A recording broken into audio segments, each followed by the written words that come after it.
Hello everyone, कैसे हैं आप सभी लोग। उम्मीद करती हूँ कि सभी लोग बढ़िया होंगे। हम लोग भी बढ़िया हैं। स्वागत है आप सभी लोगों का Q&A के सेकंड पार्ट पे। तो पिछले वीडियो में मैं कुछ ही सवालों के जवाब दे पाई थी और उसके बाद भी काफी सारे सवाल बचे हुए थे। तो आज के इस वीडियो में उन सवालों के जवाब मैं आप लोगों को देने जा रही हूँ, तो आप लोग ना वीडियो के साथ बने रहेगा। चलिए जी, सवाल जवाब की वीडियो शुरू करते हैं। और पहला सवाल यहाँ पे पूछा है पहारन भाई हाट ने, और इन्होंने पूछा है उमा मामी से मामी क्यों बोलते हो, मतलब ये तो आपका ससुराल है ना, वो तो आपकी चाची सास होनी चाहिए, तो आप उन्हें मामी क्यों बोलते हो। मायके साइड से तो मैं उनको जानती भी नहीं थी, ससुराल जाने के बाद ही मुझे पता चला कि वो रिश्ते में ना मेरे मामी सास लगते हैं। तो हम लोग ना उन्हें प्यार से मामी ही बोलते हैं क्योंकि वो मेरे हस्बैंड जी लोगों की मामी है। अगला सवाल पूछा है ज्योति नेगी जी ने। इन्होंने पूछा है सबसे पहले तो दोनों बच्चों को ढेर सारा प्यार, बहुत अच्छी वीडियो बनाते हो, बहुत प्यारे प्यारे आप दोनों बहनें। मेरा क्वेश्चन ये है कि आप दोनों बहनें यानी कि हिन्नू दी और भूमि दी यूट्यूब से कितने इनकम अर्निंग कर लेते हो और यूट्यूब इनकम कितने महीने में आती है। आप बता तो नहीं सकते हो, मुझे पता है यूट्यूब के नियम है कुछ, लेकिन ये तो बता सकते हो कि कितने से कितने के बीच में आते हैं। तो आपका सवाल है हमारे अर्निंग को लेकर। तो यूट्यूब पे ना हमारी अर्निंग ना पर मंथ आई जाती है भगवान जी की कृपा से, और आप लोगों के प्यार और सपोर्ट की वजह से हर महीने हमारी यूट्यूब की इनकम आ जाती है। वो अलग बात है कि यूट्यूब में ना कभी कम कभी ज्यादा आते रहती है, वो वीडियोज पे निर्भर करता है। तो हमारे ना महीने की यूट्यूब इनकम आती है 20K से 30K के बीच में। बाकी व्यूज पे भी डिपेंड रहता है, कभी व्यूज अच्छे आ जाते हैं तो इससे ऊपर भी हमारी यूट्यूब की अर्निंग आ जाती है, और कभी व्यूज डाउन चलते हैं तो इससे कम भी आती है। अगला सवाल यहाँ पे पूछा है अंजलि लौडियाल ने। इन्होंने पूछा है दीदी आप व्लॉग कितने टाइम से बना रहे हो। तो मुझे व्लॉगिंग करते हुए 3 साल कंप्लीट हो गए हैं। अगला सवाल यहाँ पे पूछा है तनु ने, और इनका सवाल है मिस्टर जी लोगों के लिए। दी मुझे आपकी वीडियो काफी ज्यादा अच्छी लगती है, जैसे सूर्य एक नई रोशनी देता है, आपकी वीडियो देखकर मुझे भी एक नई उम्मीद जगती है। मेरा आपसे बस एक छोटा सा सवाल है कि दी कि भैया कौसानी तक आते हैं क्या बुकिंग में। तो इनका सवाल आ रखा है वेडिंग के रिगार्डिंग। तो हमारी बुकिंग ना कौसानी हल्द्वानी सब जगह से आती है, तो हम लोग ना कौसानी की बुकिंग भी लेते हैं, हल्द्वानी की बुकिंग भी लेते हैं। तो अगर आप लोगों को वेडिंग के रिगार्डिंग कुछ भी काम करवाना है तो आप लोग इंस्टाग्राम पर हमारा पेज है लक्ष्मी फिल्म प्रोडक्शन करके, उस पर आप लोग मैसेज कर सकते हैं, वही आप अपने बुकिंग के अकॉर्डिंग बात कर सकते हैं। अगला सवाल यहाँ पे पूछा है अंजलि आर्या ने। इन्होंने पूछा है जब आपको यूट्यूब से पहले पेमेंट मिली तो तब आपके सब्सक्राइबर कितने थे। तो जब मेरे यूट्यूब की पहली इनकम आई तब मेरे सब्सक्राइबर 4000 से 5000 के बीच में थे। और दोस्तों मैं बीच बीच में कमेंट पढ़ रही हूँ ना, मैं सवाल ढूंढ रही हूँ, और सवालों के बीच में ना बहुत सारे लोगों ने कमेंट कर रखे हैं, हम लोगों को बहुत सारे विशेष दे रखे हैं, तो उसके लिए थैंक यू सो मच। और मैं माफी भी चाहती हूँ कि इतने सारे कमेंट ना मैं नहीं पढ़ पाऊंगी। जितने मेरे सवाल आए हैं उसके 4 गुने आप लोगों के बहुत प्यारे से कमेंट आए हैं, तो सभी लोगों का नाम लेना मुश्किल है, क्योंकि अगर मैं कमेंट पढ़ने लगी तो वीडियो भी काफी ज्यादा लंबी हो जाएगी और Q&A का ना काफी ज्यादा लंबा पार्ट बन जाएगा। तो इसलिए ना मैं जो मेन सवाल है उन्हीं को ले रही हूँ। बाकी लोगों से माफी चाहती हूँ अगर आप लोगों को बुरा लगे, प्लीज इसके लिए आप लोग ना प्लीज माइंड मत कीजिएगा, वीडियो पूरी देखिएगा। अगला सवाल यहाँ पे पूछा है गुंजन व्लॉग ने। आप बहुत अच्छी वीडियो बनाते हो और आपकी फैमिली के सभी मेंबर्स भी बहुत अच्छे हैं। आपसे मेरा ये क्वेश्चन है कि जब आपने अपना यूट्यूब चैनल स्टार्ट किया तो आपकी वीडियोज पर कितने व्यूज आते थे। तो सभी के स्टार्टिंग में व्यूज कमी आते हैं, मेरे भी कमी आ रहे थे, जैसे 100, 150, 200 इतने व्यूज आ रहे थे स्टार्टिंग में। फिर जैसे मैंने यूट्यूब में डेली काम किया, कंटिन्यू वीडियो डालते गई, तब जाके मेरे सब्सक्राइबर बढ़े। और आप लोग भी अपनी वीडियोज ऐसी डालते रहे, धीरे धीरे आपके सब्सक्राइबर भी बढ़ जाएंगे और साथ में व्यूज भी आने लग जाएंगे। अगला कमेंट यहाँ पर आ रखा है तनु बिष्ट का, और इनका जो कमेंट है ना वो बहुत सारे लोगों ने किया हुआ है, तो मैंने सोचा इस कमेंट का जवाब देना भी जरूरी है, क्योंकि आप लोग डेली वीडियो में भी कमेंट कर रहे हो। हेलो हिन्नू दी, मैं चमोली उत्तराखंड से हूँ, आपकी वीडियो देखती हूँ। और दी सबसे पहले आपको नमस्ते प्रणाम। दी मैं आपकी वीडियो बहुत पहले से देखती हूँ और मेरी पूरी फैमिली आपकी वीडियो देखती है। जो आपके सासू जी ने वीडियो बनाई थी बहुत अच्छी बनाई थी। आंटी जी को भी बोलो कि वीडियो बनाओ, बहुत अच्छी वीडियो बनाते हैं आंटी जी ने, प्लीज उनको बोलना हमेशा वीडियो बनाते रहो। तो ये बोल रहे हैं मम्मी से हमेशा वीडियो बनाते रहो। और काफी सारे लोगों ने ये कमेंट किया है कि आंटी जी का चैनल भी खोलो। तो मैंने उस दिन भी बोला था और आज भी बोल रही हूँ, एक ही घर में 3 व्लॉगर नहीं हो सकते, मतलब हो तो सकते हैं लेकिन ना कंटेंट सेम हो जाएगा। जैसे अभी देवरानी जी और मैं एक ही घर के होते हुए व्लॉग बनाते हैं, तो हमारे लिए ना बहुत ज्यादा मुश्किल हो जाता है कि आप लोगों को कल क्या दिखाएंगे, क्योंकि उन्होंने भी अपना व्लॉग बनाना है, मैंने भी अपना व्लॉग बनाना है, और हम लोग एक ही घर में रहते हैं, एक ही किचन है, एक ही फैमिली है। तो अगर जो चीज मैं बनाऊंगी फिर उनको वो नहीं बनाना पड़ता, यानी कि खुद ही नहीं बनाना पड़ता, वरना आप लोग बोलते हो कि आप लोगों का सेम है। तो हम लोगों को ना सोच समझ के वीडियो बनानी पड़ती है ताकि आप लोगों को पसंद आए। तो वैसे ही है, अगर मम्मी का भी खोलेंगे फिर उसके बाद तो हमारे घर पे 3 ब्लॉगर हो जाएंगे और तीनों का कंटेंट सेम रहेगा। फिर आप लोगों को हम तीनों की वीडियो जी पसंद नहीं आएंगी। और सासू जी, देवरानी जी और मेरे वीडियो में आके ना आप लोगों को अपने विचार और अपना थोड़ा बहुत जो मस्ती मजाक करते हैं सासू जी वो शेयर करते रहेंगे। तो अभी तो हम लोग मम्मी का चैनल नहीं खोल सकते हैं और सोचा तो हम लोगों ने भी है कि मम्मी का चैनल खोले, क्योंकि मम्मी को भी शौक है। लेकिन ना डेली व्लॉग्स मम्मी नहीं कर पाएंगे क्योंकि डेली हमारा वही काम रहता है। अगर हम लोग जिस दिन मम्मी का चैनल खोलेंगे ना उस दिन हम लोग ना किसी और चीज पर खोलेंगे,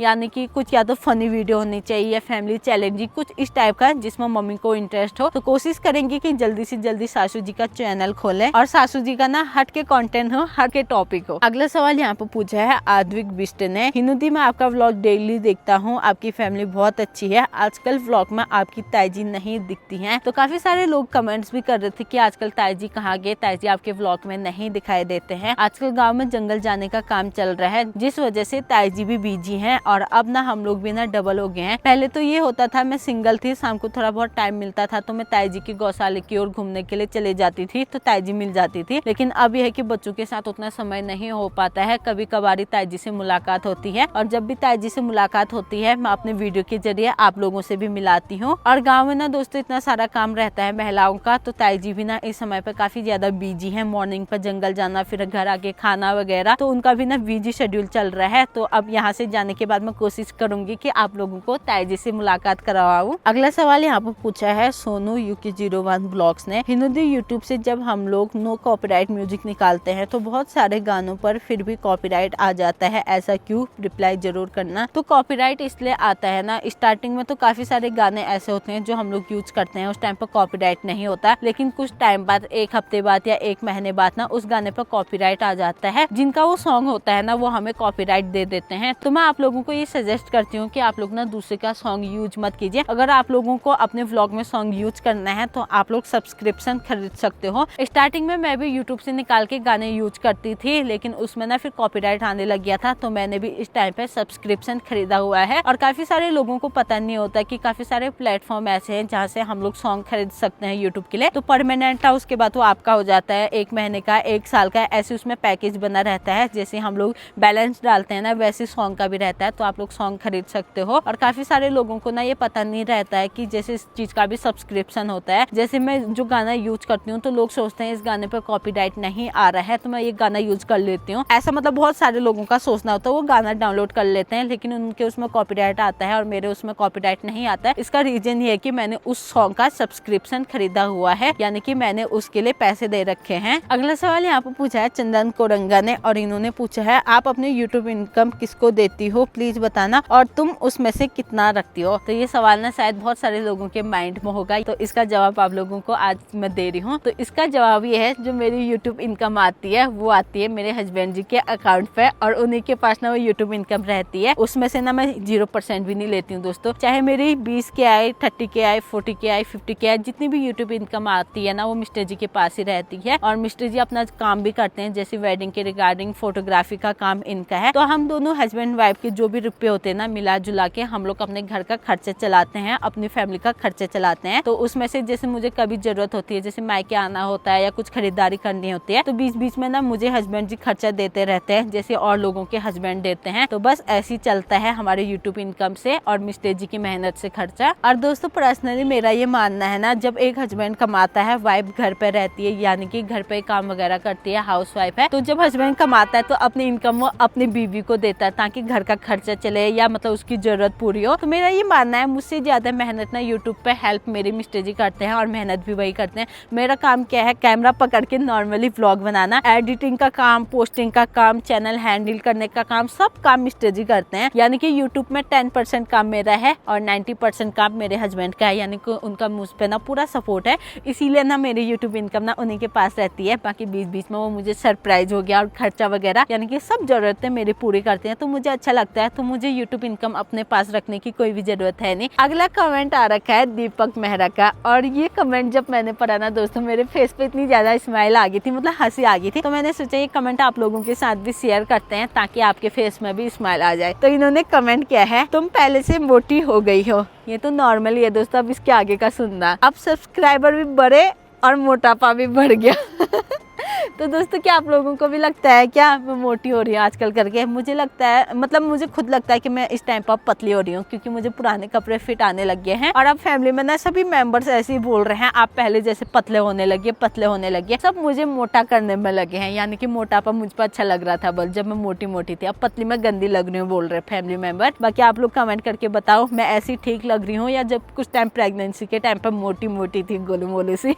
अगला सवाल पूछा है हिमानी चुफाल ने, और इन्होंने पूछा है हिंदुदी आप लाल कुआं और हल्द्वानी में मीटअप कब रखोगे? तो जब भी हम लोग हल्द्वानी लाल कुआं की ओर मीटअप रखेंगे ना, आप लोगों को पहले ही बता देंगे। जहाँ पर हम लोग मीटअप रखेंगे वो डेस्टिनेशन हम लोग आप लोगों के साथ शेयर कर देंगे। अभी तो इस बीच में हमारा कोई भी प्लान नहीं है। अगला सवाल यहाँ पर पूछा है मयालू उत्तराखंड ने, इन्होंने पूछा है बहन यूट्यूबर बनने के लिए कैमरे को फेस करना पड़ता है, इसके लिए कोई टिप्स दीजिए। काफी सारे लोग यूट्यूबर बनना चाहते हैं, व्लॉगर बनना चाहते हैं, लेकिन वो बन नहीं पाते क्योंकि सबसे मेन रीजन होता है वो कैमरे को फेस नहीं कर पाते हैं। तो इसके लिए मेरी ओर से ना नॉर्मली एक टिप्स है। सबसे पहले अगर आप व्लॉगिंग करना चाहते हो तो आपको अपनी हेजिटेशन, अपनी शर्म दूर करनी पड़ेगी। और अगर आप कैमरे को फेस नहीं कर पाते हो लोगों के सामने, तो स्टार्टिंग आप लोग अपने रूम से कर सकते हो, अपने अकेले में कर सकते हो। जैसे नॉर्मली आप कैमरा पकड़ के कुछ टाइम के लिए ट्रायल कर सकते हो। कुछ भी काम हम लोग करते हैं तो सबसे ज्यादा उसमें रहती है कोशिश अगर आप नहीं करोगे तो आप लोग ना पहले ही हार जाओगे। तो एक बार कोशिश करके जरूर देखना, अकेले पे कैमरे फेस करना, अकेले में बोलने का तरीका सीखना। आजकल तो बहुत सारे यूट्यूबर हो गए हैं जो व्लॉगिंग कैसे करते हैं, यूट्यूबर कैसे बनते हैं, वो चीजें आप लोगों को बता देते हैं। आजकल यूट्यूब पर बहुत सारी ऐसी वीडियोस हैं जिससे आपको हेल्प मिल जाएगी। तो आप लोग अकेले पे ऐसे कैमरा फेस कर सकते हो, फिर उसके बाद अपनी फैमिली मेंबर्स के साथ मिलकर व्लॉगिंग कर सकते हो, ताकि फैमिली में बात वगैरह करके जो आपकी हेजिटेशन है वो दूर हो जाए। फिर धीरे धीरे करके जैसे पहले अकेले से परिवार में आए, परिवार से कुछ लोगों में, फिर कुछ लोगों से गाँव के लोगों में, तब जाके आप लोग मार्केट वगैरह भी जाओगे जब, तो आसानी से कैमरा फेस कर लोगे। ये मेरा पर्सनली मुझे लगता है, क्योंकि ये चीजें मेरे साथ भी हो रखी है। पहले मैंने अकेले किया, फिर परिवार के साथ किया, फिर कुछ लोगों के साथ, फिर गांव के साथ, और अब जाके मैं मार्केट में भी आसानी से व्लॉग बना लेती हूँ। अगला सवाल यहाँ पर पूछा है मंजू बाला ने, और इन्होंने पूछा है हिनो आपको थायराइड था, आपने अपना ट्रीटमेंट कहाँ से करवाया? तो मेरे थायराइड को लेकर ना बहुत सारे लोगों के सवाल आ रहे थे कि आपने अपना ट्रीटमेंट कहाँ से करवाया, थायराइड कैसे सही हुआ आपका? थायराइड का जो मेरा ट्रीटमेंट चल रहा था वो चल रहा था हल्द्वानी जयश्री मैम के वहाँ से। तो इतने से सवाल आप लोगों ने किए थे। और दोस्तों इस बार तो ना मैंने कोई सवाल छोड़ा भी नहीं है, मैंने अपनी कम्युनिटी पोस्ट ना 2-3 बार अच्छी सी चेक कर ली है ताकि कोई सवाल छूटे ना, क्योंकि आप लोगों के बाद में कमेंट आते हैं कि आपने तो मेरे सवाल का जवाब कभी भी नहीं दिया। मैं हमेशा कमेंट करते रहती हूँ या करता रहता हूँ, तो जितना भी सवाल था मुझे लगा कि इनके जवाब देने चाहिए, मैंने सारे सवाल लिए हैं। और कुछ सवाल ऐसे थे नॉर्मली कमेंट कर रखे थे जिनका जवाब मैं डेली के वीडियो में देखती हूँ, और कुछ खास भी थे नहीं, वो उनका जवाब मेरे पास नहीं था, इसलिए मैंने नहीं दिया। जिन सवालों के जवाब मेरे पास थे मैंने आप लोगों को बता दिया है। और उसके अलावा आप लोगों ने बहुत सारे कमेंट्स किए थे, हमारे लिए अच्छे अच्छे कमेंट किए थे, हमारे बच्चों को अपना प्यार दिया था, अपना आशीर्वाद दिया था, और पूरी फैमिली अच्छी लगती है, काफी सारे लोगों ने बोला था, और काफी सारे लोगों ने अच्छी अच्छी विशिंग दी थी। तो उसके लिए थैंक यू सो मच। आप लोग हमारे फैमिली को इतना अच्छा मानते हो, हमारी फैमिली आप लोगों को पसंद आती है, और हमें ढेर सारा प्यार ऐसे देते रहेगा। और हम लोग भी पूरी कोशिश करेंगे कि हमारी फैमिली का बॉन्ड हमेशा ऐसे ही बने रहे, और आप लोगों के साथ अपनी फैमिली की बॉन्डिंग और साथ ही साथ डेली लाइफ व्लॉग शेयर करते रहेंगे।